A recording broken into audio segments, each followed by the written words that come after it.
Hello and welcome to another episode of the Ask Arya show. Today we're going to talk about what we learned from the Gita. And we're going to talk about what these 7 puppies are up to. One of them is growing up to be a real naughty tyrant. And we're going to talk about him, show you some of his pictures. Then we're going to get into the show and talk about digital marketing 2016. What is in store for you? It is a scary future out there. Beware, I'm going to share some awesome secrets with you.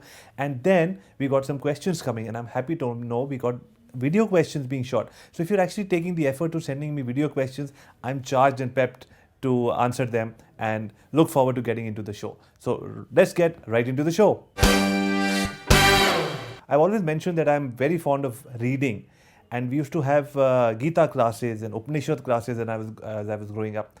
At that time, I didn't understand what significance this 1 hour every week is going to play in my life. But as I'm growing older and hopefully more experienced, I'm realizing the power of those teachings in my life. So one of the things that I wanted to share with you through this episode right now was when we learned about the fact that every habit changes your life.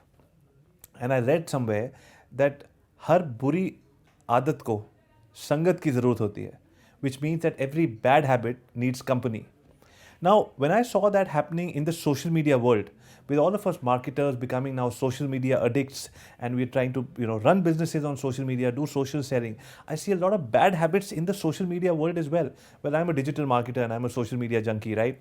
So I will talk about bad habits in the ecosystem where I'm living. So my ecosystem is social media, and I want to talk about one of the really, really bad habits. In fact, I wrote an article which I got a lot of backlash last week on LinkedIn. But backlash, I am taking it in my stride, which also means a lot of people are reading my article. Any publicity is good publicity, right? But here is what I wanted to say. Your social media bad habits are when you're getting into your campaign, when you're starting a channel without actually understanding it. Very sorry to say, but most of the people that I interact with, which is hundreds of companies in 14, 15 countries in different parts of the world, well, they don't know how to use Facebook. Their marketing heads do not know what features Twitter has. I mean, you cannot, like I think Einstein or somebody said that before you want to break the rules, learn the rules properly, and then you can mold them and make whatever you want out of them. But you need to know the rules first. You need to understand those channels. Facebook has now got live streaming. Twitter has got paid ads. Instagram, paid ads. There are so many options which are available in various channels. You need to study these channels and see what you can do. YouTube has got such awesome embedding capabilities. The SEO is today moving towards video SEO. By the time this video goes viral, my videos take typically a few weeks to a few months for it to reach a critical mass. And I've seen by that time, when I see that video and I see there are 50,000 views or 100,000 views, by that time, the whole social media dynamics have changed. So within a month's time, when this video goes viral, a lot of things would have changed. So that's how fast things are changing, and you need to address this. So one of the bad social media bad habits is not understanding the feature list in the tools you're using. And you start attacking the tools and start looking at ROI. So start understanding the feature list. There are awesome videos out there. In fact, refer to some of our Facebook or Twitter or Instagram videos where we are breaking down feature-wise what these channels have in store for you. So don't adopt that bad habit. First read the manual of the channel that you want to use and then get into the channel. I hope this helps. This is a bad habit you do not want to take with you into 2016. The 7 puppies. This show is becoming a lot about my puppies, I know that. But we're all dog lovers out there, aren't we? So this week what I wanted to talk about was that a friend of mine just told me that he's buying a beagle. And he came to me and he said, you already have 7 dogs. And he knew that there was a time when we had 14 dogs, and I love those times. The difference is I have 7 dogs and unfortunately not so much time to spend with each one of them. But when I had 14 dogs, I was just in my teens and I had a lot of time, and I miss growing up with dogs all around. Now my kids, my wife, everybody, all the girls in my house, they adore the puppies. Anyways, getting back to the fact that my friend Prayas has just bought a beagle and wanted to know how to take care of a beagle and all that. Now beagles are, in our experience, and puppies, and as they grow up, they're beautiful. Firstly, they're beautiful. They don't grow beyond a certain size. They're very easy to manage. They don't shed a lot of hair, so it's a good pup to have at home. But the problem is that I have seen that their immune system is very weak. they pick up diseases, they pick up infections here and there. So you want to keep things clean and neat around them, and you want to take them for regular checkups. Unfortunately, pugs, beagles, there are some varieties of breeds of puppies who catch infections really fast, and you don't want to see them getting unwell. So that's the only advice that I give to a friend of mine. If you have a dog, if you have a beagle, let us know. I'm sure a lot of friends like Priyas would like to know how to take care of the new beagle. So if you're a dog lover watching this show, send me a comment on that. So that was just the section on the 7 puppies. 2016, what should be my digital strategy? So we're defining the top 5 channels that we're going to be choosing for the first quarter. We're not going it with a year-wide strategy because we've understood that internet marketing is so dynamic. We've already been talking about the fact that every month something is changing. So there is no way that we can make a one-year strategy. So we're coming up with a 3-month strategy for our own brand and for our clients' brands. What we're doing is we're choosing YouTube for sure, because as we go towards 2018, it is my firm belief that people who are not shooting their own videos, people who are not promoting themselves through their own videos, people who are not editing their own videos, people who are not promoting their own videos through Facebook, people who are not going live through live streaming on Facebook or Periscope and all of that, people who are not making that 3 or 4 dimensional visual engagement with the customer for themselves or their brand are not going to be seen in 2018 at all. Small companies might die down, and the large companies will come down in the graph in terms of consumer engagement and their recognition in the market. So videos is number 1, and I love Vimeo, I love YouTube, I love all the Facebook channels, video channels out there. So that's what we're doing for our clients. YouTube being number 1. Facebook, I still love it. I loved it in 2011, 12, 13, 14, and I'm going towards 16. It's still amongst my top favorites because Facebook is improvising and coming up with things faster. The reach is going completely crazy. And the cost at which you're able to do a Facebook ad today is unbelievable. You can actually test so many things today and make a Facebook ad go viral. So Facebook is still my favorite. And what I'm liking is native advertising on Facebook, video advertising on Facebook, create nice short videos. Now the challenge is to come towards the third part. I mentioned YouTube, second was Facebook. But to make the YouTube and the Vimeo and the Facebook strategy work, you need very good copywriting. Now today, in fact, 2.5 hours before we shot this video, we had a team discussion in the office. And despite the fact that we've been doing this for the last 10 years successfully, it took us 2.5 hours to come up with 2 to 3 ad copies for a new resort that we are handling. It's a beautiful 10-acre resort. It's on the golf course, and they wanted ad copies to promote their Christmas vacation. Now we can't sit 20% off on a Christmas meal or all of that. Those ad copies nobody's coming towards. Now this guy also wanted to give a package to say break away from the monotonous lifestyle you have. So it took us 2.5 hours for our team, including myself, to sit down and make those real crystal clear ads for those clients.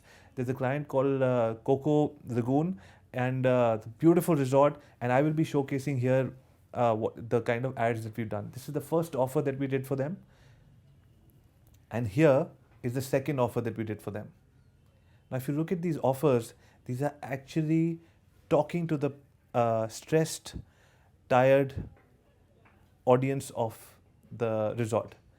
It's talking about the spa treatments. So instead of talking about yourself, we started talking about, instead of talking about the resort, we're now talking about what in it for you. So WIFFM, what's in it for me is what makes your ad work. So to compress, so 2016 is all about compressed thinking. Yesterday, the conversation I was having with my team was exactly this. As we're going into 2016, start thinking small. Gone are the days of essays. I remember I was a debater in my college. I was a debater in school. I used to write essays. But what started happening was that, and even at that time, if you were not extremely engaging, nobody wanted to listen to 8-10 pages of debating. Today in 2016, it's the 140 character generation. And guess what? I think Twitter's going to revise 140 characters because people are not even ready to read that. Punchlines. So when I was doing my New York Film Academy course, I remember my editing, my screenwriting professor telling me that we spend hundreds of $millions to make movies. And then we have 2 to 3 lines to explain to our audience what kind of movie we are making. Because just by giving those 2 to 3 lines, Four friends will call up each other and say, "This is the movie. Let's go for it." The other guy asks him, "What's the story?" So the story is about four friends who steal a Cadillac and go have a good time in Bangkok for 4 nights. Does that sound interesting? Yes or no? Just that two lines. Those four friends steal a Cadillac and take a road trip to Bangkok. Is that enticing enough for the person to go and watch that movie? If yes, that guy will be able to make money on it, $100 million movie. If not, he might lose that entire amount. Same is with digital marketing today. It has to be short, crisp, reaching to your audience, and that is when you will be able to make ROI, you'll be able to make revenues, you'll be able to have click-through rates and whatever you're looking for in your campaign. So 2016 is all about this. I mentioned YouTube videos, I mentioned Vimeo, I mentioned Facebook and the real-time feature that it has. And the last point I mentioned was short, crisp thinking. We have to start thinking short, crisp visuals so that we can engage our audience faster. Those were my tips to everybody who's watching the Ask Arya show. We've got video questions this week and I'm very excited to answer some of those. Let's get started on those. So my question to Avi would be, how can he share the passion? How can he make his own passion viral on social media so that everybody thinks like him and everybody can use these platforms to the best advantage? I recognize this video is from Ms. Meena Bhatia, who from the Meridian Hotel in New Delhi, I believe. So if you're asking me how to ensure that this passion of social media can be imbibed in different teams, firstly, I think social media passion is there with everyone. You know why? Because social media just, here's what I feel. There are two types of people, broadly speaking, introverts and extroverts. For the extroverts, like myself, it's nothing could have been better.